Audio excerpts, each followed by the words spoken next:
હવે પ્રસ્તુત છે ગુજરાત વિધાનસભાની સાપ્તાહિક સમીક્ષા. જેના લેખક છે હિમાંશુ દરજી. મુખ્યમંત્રી ભૂપેન્દ્ર પટેલે વંદે માતરમ ગાનના 150 વર્ષની ઉજવણીના ગૌરવ અવસરને વધાવવાનો સંકલ્પ વિધાનસભા ગૃહમાં પ્રસ્તુત કર્યો હતો અને જણાવ્યું હતું કે પ્રધાનમંત્રી નરેન્દ્ર મોદીની પ્રેરણાથી દેશભરમાં જે ગીતની રચનાના 150 વર્ષની ઉજવણી થઈ રહી છે તે વંદે માતરમની દરેક પંક્તિમાં ભારત માતાનું અર્થપૂર્ણ ભક્તિગાન છે. મુખ્યમંત્રીએ એમ પણ જણાવ્યું કે વંદે માતરમ ગીતની તાકાત જ એટલી છે કે ભલે તે ગુલામીના કાલખંડમાં રચાયું હોય પરંતુ તેનો અર્થ અને શબ્દો ગુલામીની છાયા સુધી મર્યાદિત નથી રહ્યા. આજે પણ એટલા જ સુસંગત અને પ્રસ્તુત છે કે આ વંદે માતરમ ગીત ક્યારેય અપ્રાસંગિક નહીં થાય. આઝાદીની ચળવળને વેગ આપવાનું કારણ બનેલું વંદે માતરમ હવે પ્રધાનમંત્રીના નેતૃત્વમાં આ અમૃતકાળમાં એ જ જોમ અને જુસ્સાથી વિકસિત ભારત, આત્મનિર્ભર ભારત માટે નવું પ્રેરણાબળ બની રહેશે. ગુજરાત વિધાનસભાના 8મા સત્રમાં રાજ્યપાલના અભિભાષણ પરના આભાર પ્રસ્તાવમાં સહભાગી થતા નાયબ મુખ્યમંત્રી હર્ષ સંઘવીએ જણાવ્યું હતું કે રાજ્યપાલનું સંબોધન એ માત્ર ઔપચારિકતા નથી પરંતુ વિકસિત ગુજરાત થકી વિકસિત ભારત બનાવવાના સંકલ્પનો પવિત્ર દસ્તાવેજ છે.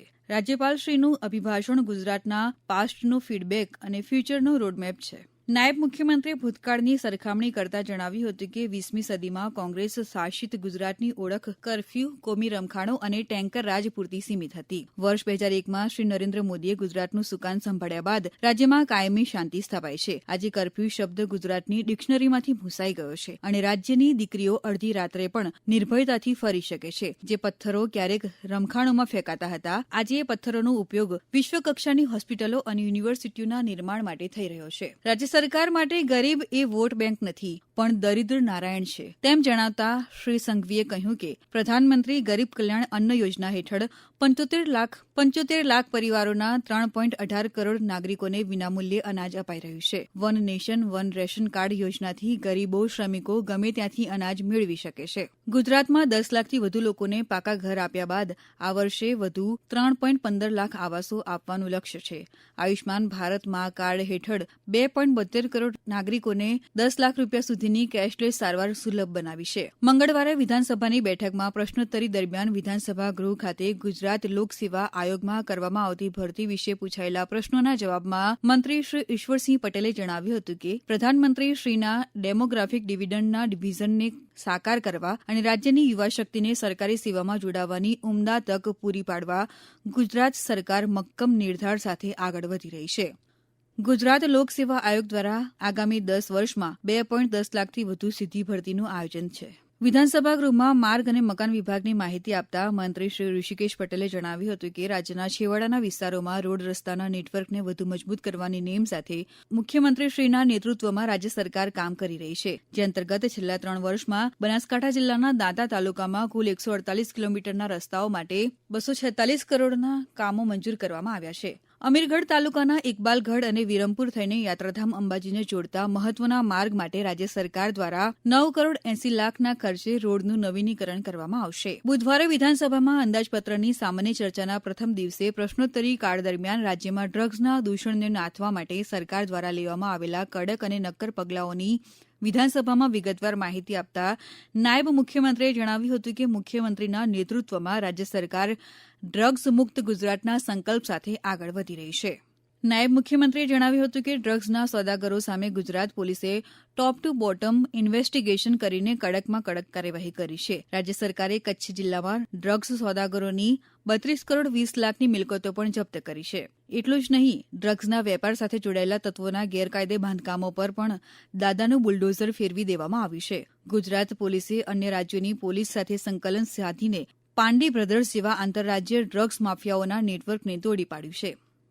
વિધાનસભા ગૃહ ખાતે રાજ્યમાં પોલીસ ભરતી અને બઢતી અંગેના પ્રશ્નના જવાબમાં મહત્વના આંકડાઓ રજૂ કરતા કાયદા રાજ્યમંત્રી કૌશિક વેકરિયાએ જણાવ્યું કે રાજ્યમાં વર્ષ 2025-26માં 10,288 પોલીસ અધિકારીઓની ભરતીની પ્રક્રિયા ચાલી રહી છે, જ્યારે વર્ષ 2024માં 6,319 અને વર્ષ 2025માં 4,781 મળીને કુલ 11,100 પોલીસ અધિકારીઓની બઢતી આપવામાં આવી છે. વિધાનસભામાં મહીસાગર અને અમરેલી જિલ્લા સહિત સમગ્ર રાજ્યમાં ગૌમાંસ અને ગૌવંશની ગેરકાયદે હેરફેરના મુદ્દે પૂછાયેલા પ્રશ્નોનો પ્રત્યુત્તર આપતા રાજ્યમંત્રી શ્રી કૌશિક વેકરિયાએ ગૃહને સરકારની કડક કામગીરી અંગે જણાવ્યું હતું. વર્ષ 2026-27ના બજેટ પરની સામાન્ય ચર્ચાના પ્રથમ દિવસે વિધાનસભા ગૃહમાં ઉર્જા અને પંચાયત મંત્રી ઋષિકેશ પટેલે જવાબ આપતા જણાવ્યું હતું કે વિકસિત ભારત 2047નું જે લક્ષ્ય છે તેને પૂર્ણ કરવાની દિશામાં દેશના યુવાનો, મહિલાઓ, બાળકો, વૃદ્ધો સહિત સમાજનો દરેક વર્ગ પોતાનું યોગદાન આપી રહ્યું છે. શિક્ષિત, ઉત્કૃષ્ટ અને ભવિષ્ય માટે તૈયાર યુવા શક્તિના નિર્માણ માટે બજેટમાં નમો ગુજરાત કૌશલ્ય અને રોજગાર મિશન માટે 226 કરોડ રૂપિયાનું પ્રાવધાન કર્યું છે, જેમાં યુવાનોને ઉદ્યોગ ક્ષેત્રની માંગ મુજબ કૌશલ તાલીમ આપવામાં આવશે. પીએમ પોષણ યોજના અંતર્ગત 74 તાલુકાઓમાં આધુનિક સેન્ટ્રલાઇઝ કિચન નિર્માણની કામગીરી પ્રગતિમાં છે.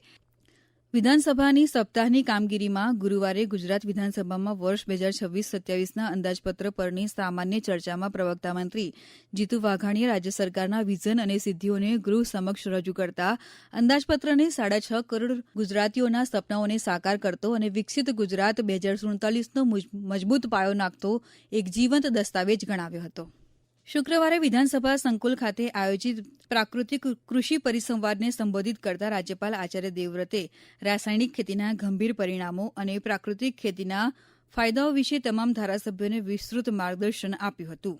શનિવારે ગૃહમાં કામગીરીમાં વિધાનસભા ખાતે ધારાસભ્ય શ્રી દિવ્યેશ અકબરી દ્વારા રજૂ કરવામાં આવેલો રિજનલ વાયબ્રન્ટ ગુજરાત બિનસરકારી સંકલ્પ રજૂ કરાયો હતો. વિધાનસભા ગૃહ ખાતે બિનસરકારી સંકલ્પના પ્રત્યુત્તરમાં ઉદ્યોગ રાજ્યમંત્રી ડોક્ટર જયરામભાઈ ગામિતે જણાવ્યું કે માનનીય પ્રધાનમંત્રી નરેન્દ્ર મોદીએ વર્ષ 2003માં વાયબ્રન્ટ ગુજરાતના જે બીજ રોપ્યા હતા તેને મુખ્યમંત્રી ભૂપેન્દ્ર પટેલ અને નાયબ મુખ્યમંત્રી હર્ષ સંઘવીના સક્ષમ નેતૃત્વ હેઠળ નવી ઊંચાઈ આપવામાં આવી રહી છે. હમણાં જ આપ સાંભળી રહ્યા હતા ગુજરાત વિધાનસભાની સાપ્તાહિક સમીક્ષા, જેના લેખક હતા હિમાંશુ દરજી. પ્રસારણ આકાશવાણીના અમદાવાદ વડોદરા કેન્દ્ર પરથી કરવામાં આવ્યું.